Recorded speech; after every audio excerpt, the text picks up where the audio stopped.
I actually grew up in Sydney, so in the city, and I'd heard about this forest. And when I came here, it just captured me. It's great coming out here and experiencing this forest. There aren't many places left on the planet like Kuark Forest.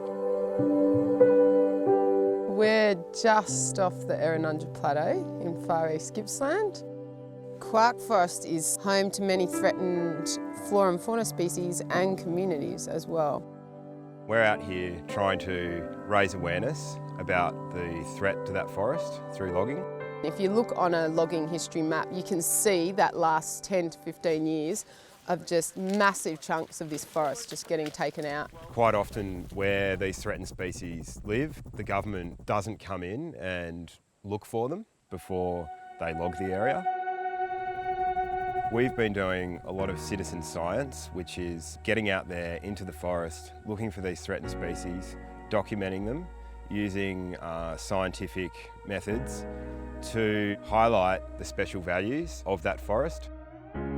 For us, we were using remote cameras to look for different threatened species, whether it's IDing rainforest, using lists. Getting familiar with the critters that live there.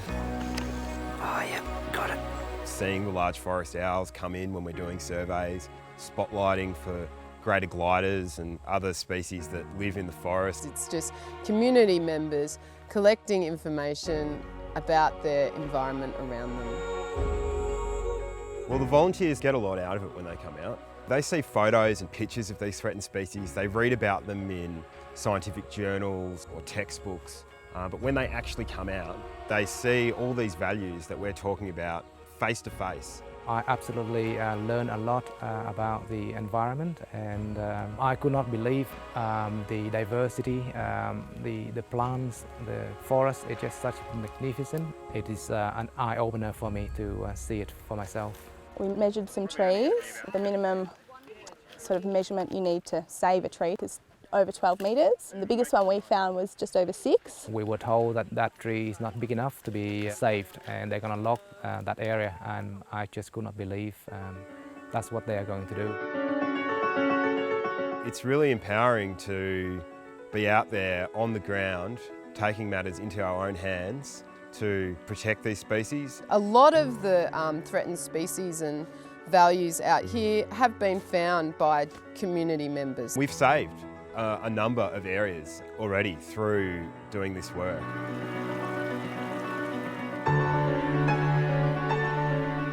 A forest that's been evolving for millions of years can be obliterated in just a number of days. And we really want people to come out here and see these forests for themselves and spread the word. What I found really enjoyable is getting to show my 3-year-old these forests that are really quite endangered. They might not be there when she gets to be my age and has her own children. Without this sort of trip, I would not know anything about it. It is unbelievable that it can actually happen. To go back to those forests that are protected through that work that we've done and see those animals there still safe, still using those areas is really satisfying. Now I kind of know this area quite well, and I suppose it just becomes a part of you and who you are. But I just think of these forests and yeah, I just am compelled to stay.